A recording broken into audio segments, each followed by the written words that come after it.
Now, today marks the 4th anniversary of the June 3 twin disaster. In the middle of a heavy flooding and rainstorm midnight on the 3rd of June 2015, an explosion at Kwame Nkrumah Circle branch of the oil filling station in the capital Accra killed at least 150 people that plunged the whole nation into an official 3-day national mourning. The streets of the capital from the accident scene were littered with bodies, while some were found in drains, taking authorities weeks to clear the remnant of that disaster. But unfortunately, though we have not recorded any other twin disaster, the country continues to lose precious lives due to floods. This year alone, about dozens due to flooding have died. JoyNews is learning that some of the victims of the 2015 June 3 flood and fire disaster have still not received their compensation. Philip Ankra was at the oil filling station today and spoke with some people there. Tell you, that very day, no, and I'm free here. I call me crew. No more, me man there, no more. Story building, no, flats, no. According to them, no almost say, almost say oil be, and you got time. Now, woman, say, driver be. Ne bia all ne tank man abi bisa no odi egu to o ma hunhwe ti o mo wa na o mo o wa ase ha no sa no mo kogina steps na sra o mo friend. According to my children, they were in a room watching TV together when it all started. A call from one of their friends drew their attention to what was happening outside. From what looked like a blue flame, they witnessed my room burn. I think all of this is as a result of the Dubai Bridge. We have wicked leaders in this country. I thought today is the 4th anniversary, and so they would come around to commemorate with us, but no one came. Oh, my cautious steps. No friend, brata. It will be so or two no concern, no people who say, and she no abba. Oh, I try a former level now up pass room. Till one will come friend, the brother Kituano to almost force rono. Almost as through na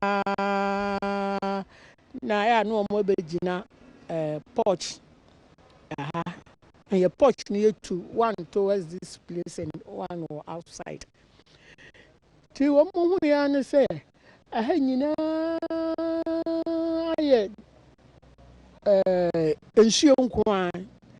a mujina one more share. Preoccupied the omu say, friend be up by to say, yeah, blue to say also gasa, said ya, now almost through on almost samba. The other front view no so call. I feel preoccupied. Omuhuria say, Ensiono,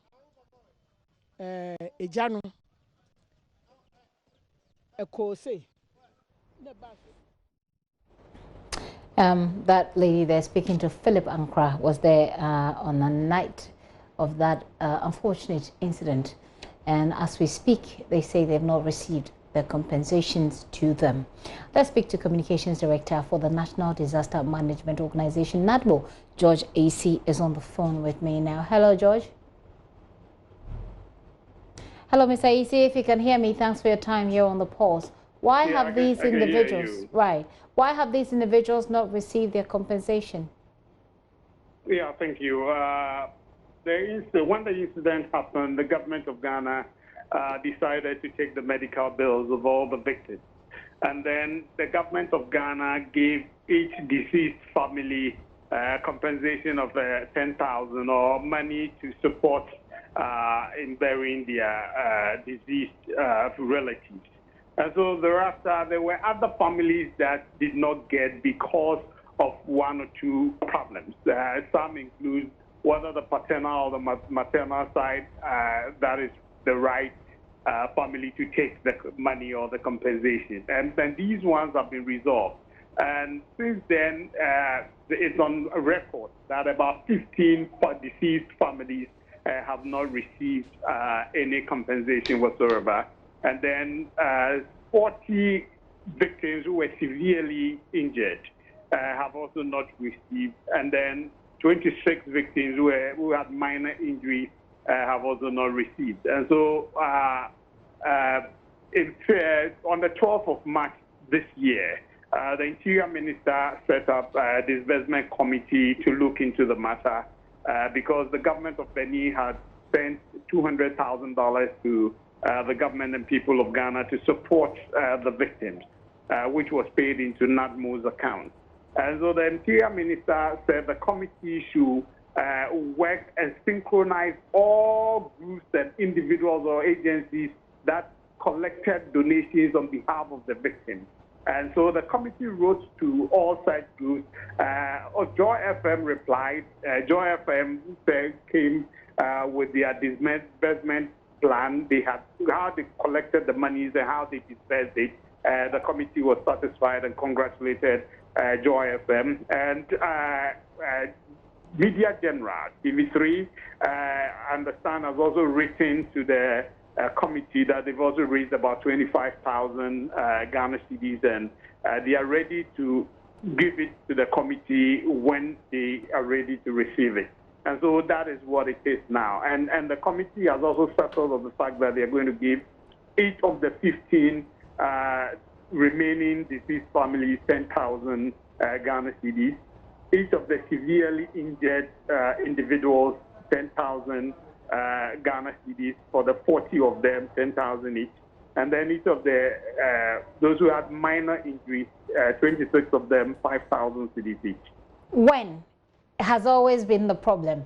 I remember we had this conversation last year, and I spoke to you, and the girl that I had here in the studio who was a victim of the disaster, she kept calling my phone and asking and telling me that she has not received the money. When is always the problem. When? Yeah, that time, you know, NADMO had not been given the green light to so disburse the said $200,000. But now the minister, the committee has completed its work, and the minister has given them go ahead, and they are working. We believe by maximum by 20th of this month they should have their money. Today at 6 p.m. there's going to be a vigil at Dubai, the Circle Interchange.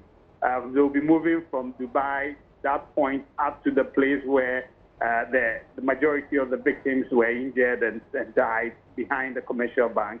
After that, the director for relief. Mr. Easy, just to hang you on a bit, 20th of June, you say by 20th of this maximum 20th of this month, the 15 families that lost their family members would receive their 10,000 each.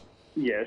40 people who were severely burnt will receive 10,000 each. Yes. 26 with minor injuries will receive 5,000 cedis. And it is happening in June, on 20th of this month. A maximum. So it could even be any moment from tomorrow. I'll keep that on my... I'll keep that on my alert. I will keep that on my calendar alert and remind you, because like I said, last year we did the same story. We on June 3 we commemorated the day. We came to NADMO. We asked about the people who and it still hasn't happened. And so we'll come to you. So you're talking to us about the program? Is there? The program to commemorate the day. Please go ahead. I told you 6 p.m. today is a video. It's going to be a video. Okay. Yeah, and this one, as the victims, they've been having meetings with the committee headed by the Director for Relief and then the Director for Migrations at NADMO. They are members of the committee, and they've had engagement with them. And so they came to this conclusion. Initially, they were about 98, and when they did cross-checking, they realized some had already been compensated and their names were in. And another group of people too were complaining that they were victims, that their names was not on the list. Their names were not on the list. And why it happened that way was that when they were registering them, when the NGOs and other groups that came around to register. NADMO went to some of them and they said they had registered already and didn't bother to register with NADMO. But the government is dealing with the records from NADMO. That's the government agency. That is how come some of them are not getting any compensation. It's unfortunate, but I'm sorry to say maybe they cost it. Well, hopefully there will be a way of working this out. But hang on for me, Mr. Yisi, because I have another person on the line who is going to talk to me about the committee's recommendation. And we know that the committee put together to investigate this incident had a number of recommendations, among which includes the complete dredging of the Odor drain, as well as a ban on the use of plastics as carrier bags, standardized training, certification, and licensing of filling station attendants, as well as the creation of sanitation police. They wanted also compulsory fitting of all commercial vehicles with refuse baskets or bins and equipment of disaster managers with the requisite tools to effectively handle disasters. It's been 4 years. Have we been able to implement all of this? Hold on for me, Mr. Isi. Before you come in, let's engage the Bureau of National Safety, which is a think tank, which is also raising this concern. Nanaya Akwada is the Executive Director. Hello, Nanaya. Yes, Nanaya actually joins us via Skype. Hello, Nanaya, your assessment, afternoon. your assessment of the implementation of the recommendation 4 years down the lane.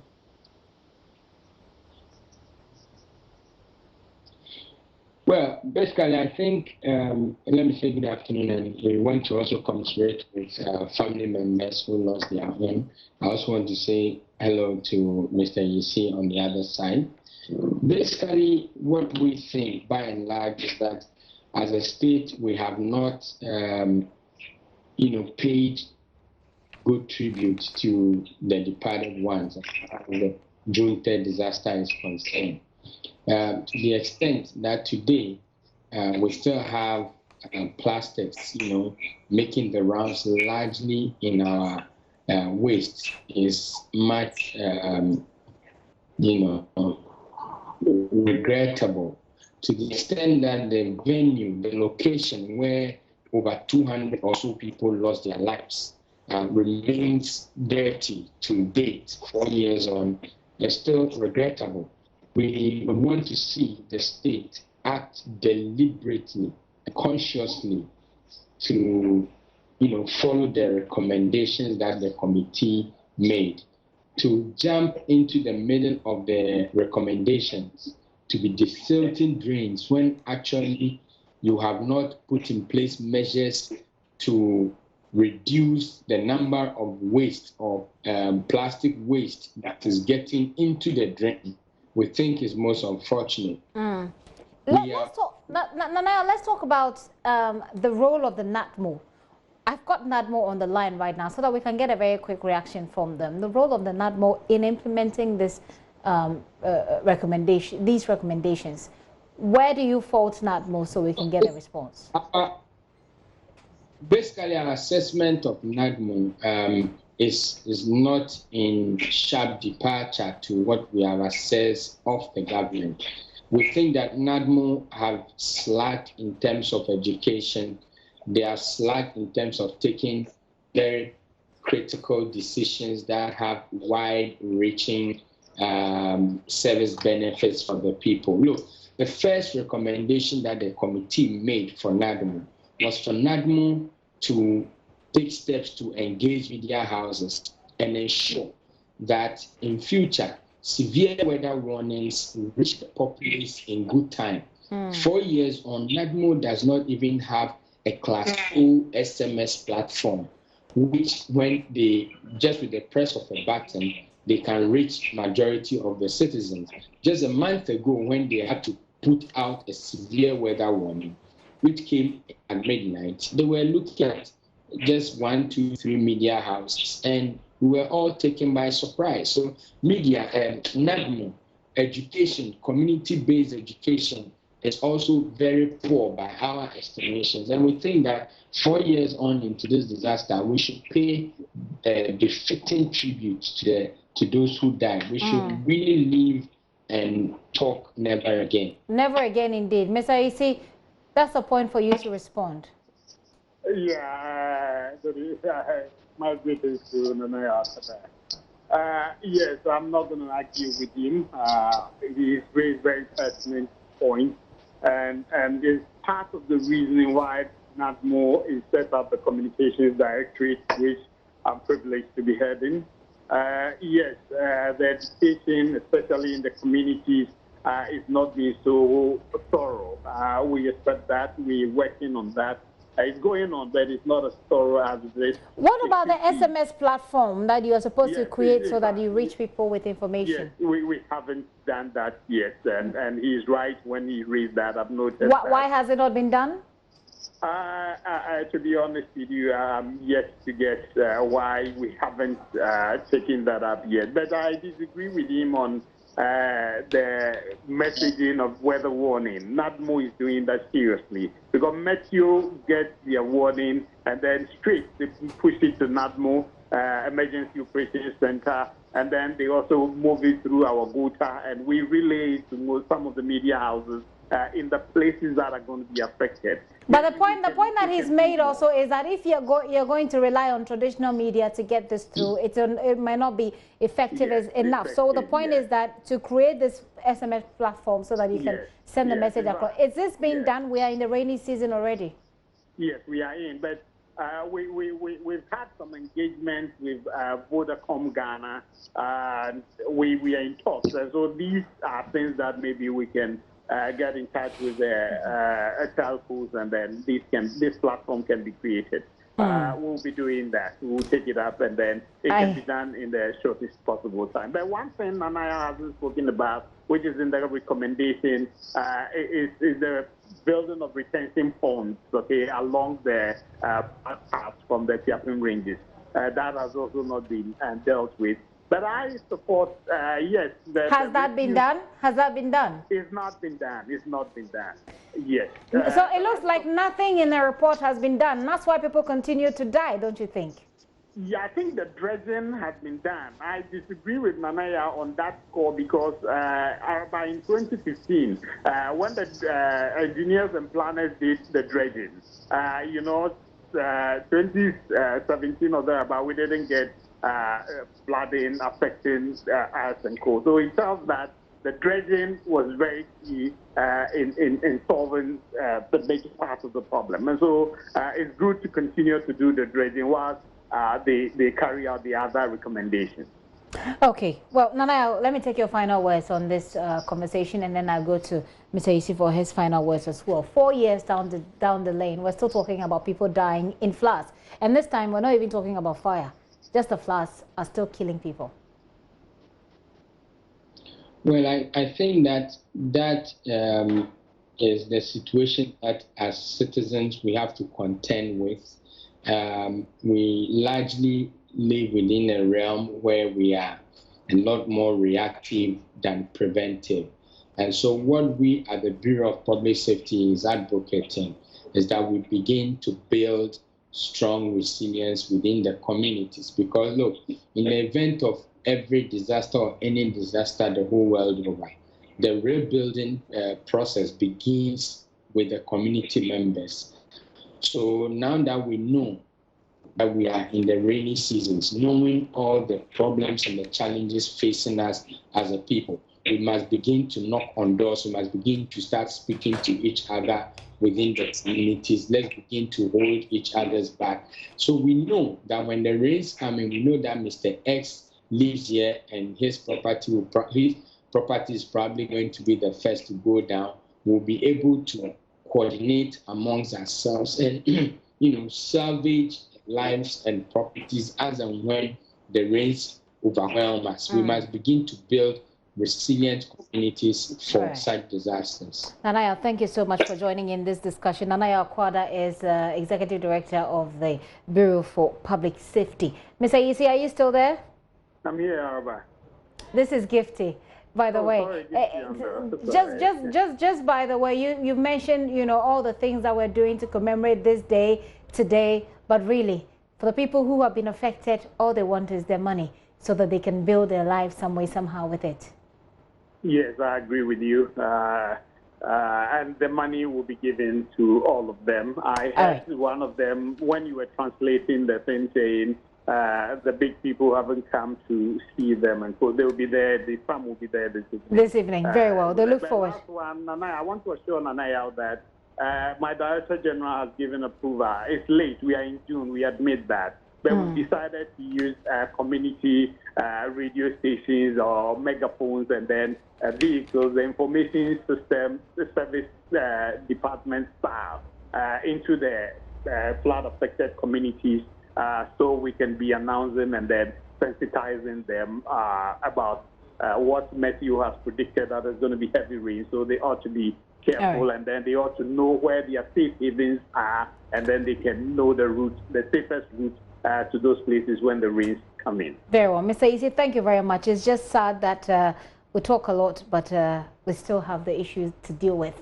There is a lot of fatigue on the part of news people. There's a lot of fatigue on the part of viewers and listeners.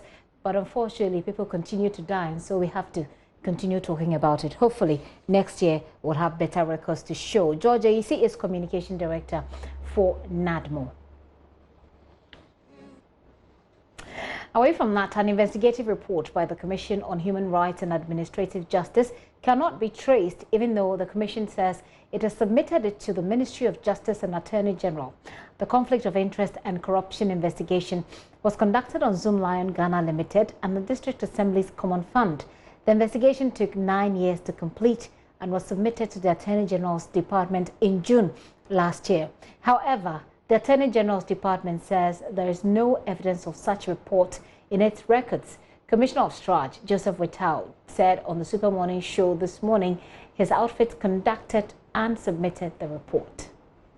The scope, as I said, included investigating Zoomlion for corruption, conflict of interest, and its officials, for that matter, corruption, conflict of interest, the Office of the Administrator of Common Fund, and at that time, the assemblies were 138. One member actually was cited, that's the Tano South District Assembly. But because in the course of our preliminary investigation, we realized that the matter was covering all 138 assemblies at the time, we expanded the scope to cover all that. And we painstakingly, despite all the issues we were confronted with in terms of objections in court and rulings, and which necessarily led to delays, we concluded and submitted, I would say, a report in the interest of the states of Ghana to where the report expects us, where the law expects us to forward it to. This is the Attorney General under Section 10 of the Whistleblower Act. That's what we did. So it was far-ranging, and it concluded with findings. We made our own recommendations going forward, specific to the case and in general, as to how we can handle these type of issues. We have evidence of our transmitter letter. We have evidence of the delivery. So when your reporter came to us, we indicated, I called for the file, showed evidence that this matter is no longer within me. But be that as it may, we are willing and ready to submit that huge report with its findings and everything to assist the Attorney General take a decision on that. So I hear you saying that you would send another copy to the Attorney General's Department. I am willing and ready if they want it. My colleague Daniel Dazi on the Super Morning Show earlier. Gary L. Smith is standing by with sport. But a quick one, just news coming in from the Bank of Ghana. It says notice of fining of Barclays Bank Ghana Limited for making frivolous quotes on the Ghana Interbank Foreign Exchange Market. And it reads, the Bank of Ghana has fined the Barclays Bank of Ghana an amount of 4,579,256.36 for making frivolous quote on Ghana's interbank foreign exchange market.